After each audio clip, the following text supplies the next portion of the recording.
먼저 연결할 분은 이용섭 의원입니다. 이 새정치민주연합이 지금 광주시장 후보로 윤장현 전 새정치연합 공동위원장을 전략 공천했죠. 그래서 그동안 경선을 요구해왔던 강훈태 광주시장 또 이용섭 의원 새정치민주연합을 탈당하고 무소속 출마를 선언했습니다. 강력 반발하고 있는데요. 이용섭 의원 직접 목소리 듣습니다. 자, 나와 계시죠? 예, 안녕하십니까. 네. 윤장현 위원장 공천에 대한 일단 기본 입장요. 김한길 안철수 두 대표가 우리 정치 역사상 가장 구태스럽고 폭압스러운 정치 행포를 자행했다고 생각을 합니다. 예. 이것은 전략 공천이 아니고 낙하산 공천이고 지분 공천이고 자기 사람 신기의 대표적 사례라고 생각을 하고요. 예. 다른 것도 아닌 민주화의 성기로 일컬어지고 있는 강주시장 자리를 17개 광역자치단체 중에서 유일하게 언론인 시위는 4일 연휴를 틈타서 그것도 심야에 전격적으로 밀어붙였거든요. 그것도 공천심사위원회에서 한 차례 논의도 없이 두 사람이 밀실 정치를 통해서 21세기 민주정당에서는 도저히 상상할 수 없는 정치적 테러를 강주 시민들에게 자행한 것이다 이렇게 보고요. 한마디로 얘기하면 김한길 대표는 통합의 명분을 내세워서 강주 시민을 기만했고 저에게는 정치적 보복을 자행했습니다. 안철수 대표는 새정치의 명분을 내세우면서 자기 사람을 챙기는 저는 구태 정치의 극치를 보여줬다. 이렇게 생각을 합니다. 아까 표현하신 가운데 전략 공천이 아니라 낙하산 공천, 지분 공천, 자기 사람 심기 공천 이렇게 표현하셨는데 예. 그럼 이런 낙하산 공천, 지분 공천이 아닌 진짜 전략 공천은 어떤 게 그럼 전략 공천일까요? 전략 공천은 괜찮은 공천입니다. 이것은 무슨 얘기냐면 여성분이랄지 그리고 장애인이랄지 소수자에 대한 배려를 할 때 하는 것이고 또 하나는 당내 경선에서는 인지도가 낮기 때문에 경쟁력이 없지만 본선에서 새누리당 후보나 상대방 후보를 이길 수 있는 잠재력을 가지신 분입니다. 그러나 이것은 잘 아시는 것처럼 윤장현 후보가 장애인이나 여성도 아닐 뿐만 아니라 이것은 사실상 호남에서는 경선이 본선이거든요. 여기 경선을 해가지고 특별히 다른 사람하고 경쟁력이 있을 수도 없습니다. 그런데 우리 강훈태 시장하고 저하고 지지율을 합하면 80% 가까이 되는데 15% 되는 분을 공천해야 될 이유가 없는 것이죠. 그렇기 때문에 이것은 자기 사람 챙기기다. 그러기 위해서 밀실에서 낙하산으로 내려보냈다. 이런 얘기가 아니고는 설명을 할 수가 없습니다. 그 기존에 그 광주에 과거부터 민주당으로 쭉 정치해 오시던 그런 분들과는 좀 다른 새로운 인물을 공천한다는 의미의 전략 공천 이렇게는 이해할 수 없을까요? 새로운 인물이라면 예를 들면 시골에 간다든지 산에 가면 많이 계시죠. 정치도 전문 영역이지 않습니까? 그리고 새롭다 해서 좋은 게 아니라 정치를 했다 하더라도 얼마나 혁신적이고 그리고 도덕적이고 전문성이 있느냐 이게 중요한 것이고요. 또 그 새로운 것도 좋습니다.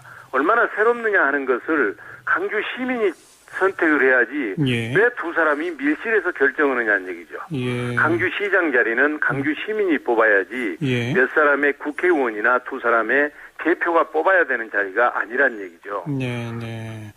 그 윤장현 후보는 YMCA 전국연맹 이사장 지내셨고 광주 전남 비전 20일 이사장을 지내셨고 또 시민운동에서는 상당히 신망이 있고 광주를 위해 많은 일 하신 분 아닌가요?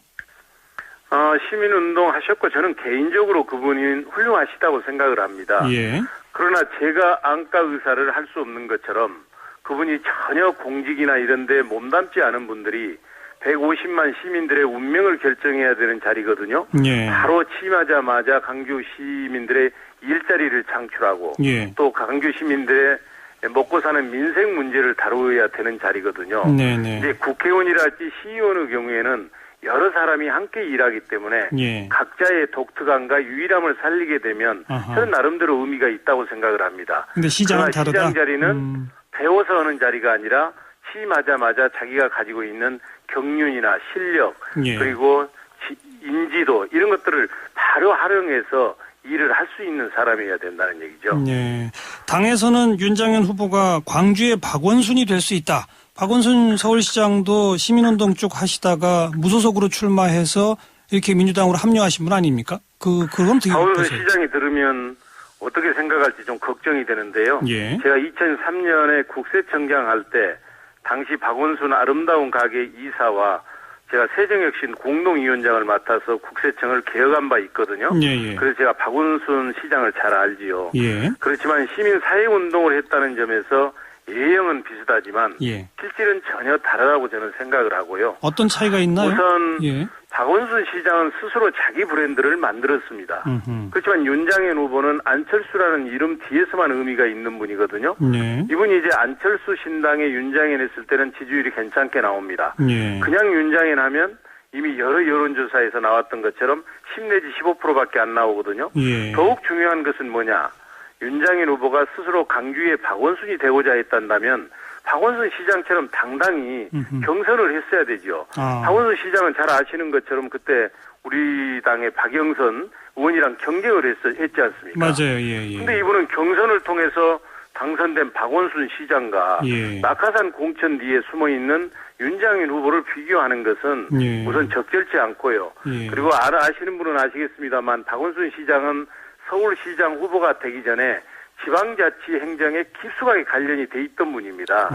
그렇기 때문에 저는 이분이 박원순 시장처럼 훌륭한 분이 되기를 바라는데요. 예. 그러나 저는 뭐 그분이 어떻느냐 이런 걸 떠나서 예. 과정과 절차가 중요하다는 얘기죠. 예. 제가 저뿐만 아니라 강원태 시장도 마찬가지인데 몇 개월 전부터 경선한다고 해서 예. 그것도 이미 김한길 대표랑 다 경선한다는 얘기를 들었고 준비를 해왔는데 예. 이 두 사람에게 사전에 아무런 전화 한 통이나 이해를 구하는 노력도 없이 지금까지도 전화 한 통도 없거든요. 이렇게 당내 소통도 못하면서 예. 어떻게 정부 여당에게 불통정부라고 이렇게 얘기할 수 있는지 예. 저는 답답하다는 얘기죠. 그러니까 강원태 시장이나 이영섭 의원한테 전혀 통보가 없었습니까?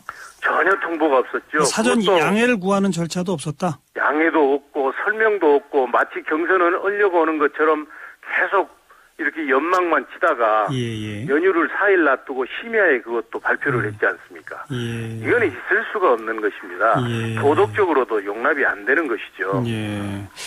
그런데 또 현실적으로 보면 지금 이제 민주당하고 새정치연합이 하나가 되면서 새정치민주연합으로 탈바꿈한 셈 아니겠습니까? 그렇습니다. 그런데 특히 호남 지역 같은 경우는 뭐 경선을 하게 되면 어떤 방식이 됐던 대중적 인지도에 있어서나 아니면 뭐 당내 기반에 있어서나 기존 민주당 분들이 월등하기 때문에 어떤 의미에서 새정치연합 분들이 전혀 그 출마의 기회를 못 갖게 되는 그런 건 또 현실 아닙니까?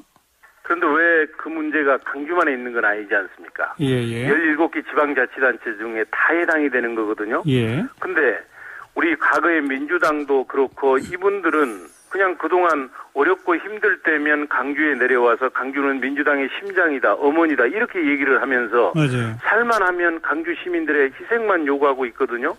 왜 민주화의 성지라고 하는 강주만 이렇게 전략 공천을 해서 희생을 요구하느냐는 얘기죠. 예. 그러니까 강주 시민들의 인내심에도 한계가 있는 것이고 예. 그야말로 안철수, 김한길 이 두 분의 심야의 정치 테러 이건 반드시 저는 강주 시민들의 울분과 분노를 받을 수밖에 없을 것이다 이렇게 생각을 하는 혹시 것입니다. 이렇게 생각해 볼 수는 없을까요? 바로 그 심장이라고 불리는 광주의 새로운 인물을 공천하고 기존 민주당 분들이 그걸 다 그냥 양해하고 받아들이는 이런 혁신적 모습을 통해서 수도권 선거라든지 영남권 선거에 민심 영향을 미쳐보겠다. 이런 전략적 판단에 대해서는 동의할 수 없습니까?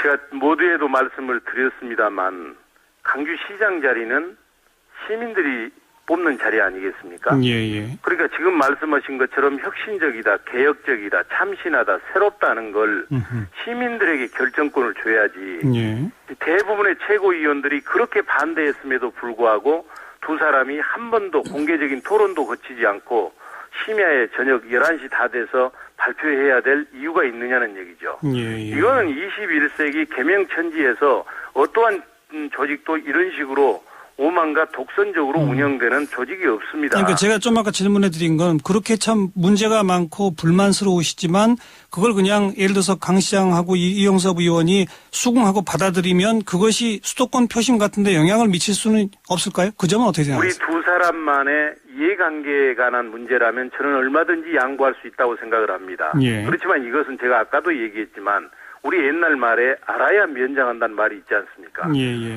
이거는 강주 시민 누가 강주 시장이 되느냐에 따라서 강주의 역사가 바뀌고 예. 강주 시민들의 운명이 바뀌는 것입니다. 알겠습니다. 이거는 강주 시민들의 자존심을 세우고 강주 시민들의 참정권에 관한 문제이기 때문에 어떻게 그것을 우리 사사로운 마음으로 양보하고 할 대상이 아니란 얘기죠. 그리고 이거는 정치권에서 흥정하고 거래할 대상이 될 수 없다는 자리입니다. 네. 매우 중요한 자리란 얘기죠.